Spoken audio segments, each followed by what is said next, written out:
how to set proper stop losses while trading options. Good question. There are two different ways for you to set up a stop loss trading options. One is not right or wrong. Comes down to personal preference. So when you're trading options, you can either choose to set your stop loss based on the option price or set your stop loss based on the underlying stock's price. There's pros and cons of each, Agnes. If you set your stop loss based on the option price, okay, you set your stop loss based on the options price, then you are going to be able to control your risk definitively. You may get stopped out even though the pattern is still intact because of time decay or IV crush, right? Time decay, implied volatility. These are different things that affect the price of an option that do not affect the price of an equity or a stock. If you guys don't understand what those things mean, don't worry. I promise you'll learn it as a member of True Trading Group in all of our option courses. You'll learn how to trade options in TTG, I promise you. The other way for you to set your stop loss is just going to be based on the underlying stock. So let's say if you were to buy a call option and a stock's at $100 and you're going to say, I'm going to stop out if the stock gets to 68.50.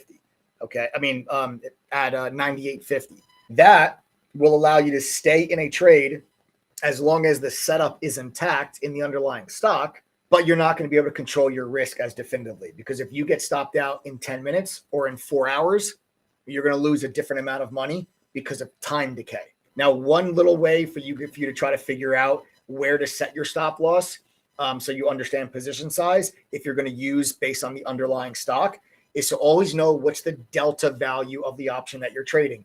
The delta value is going to tell you how far an option is going to move based on a $1 move of the stock itself.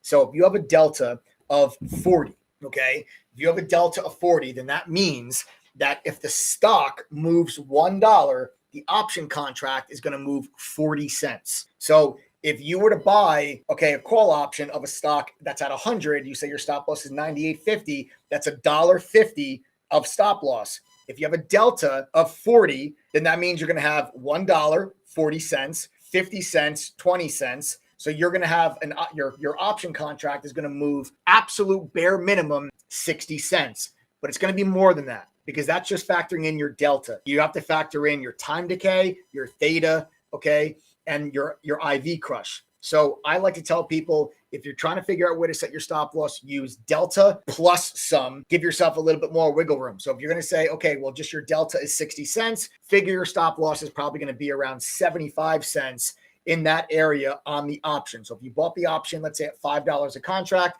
you figure your stop loss is going to be somewhere around $4.25. Okay. And that's how you can properly position size yourself if you're going to trade based on if you're going to set your stop losses based on the underlying stock itself rather than the option price. Okay. So Agnes, I hope that helps answer your question.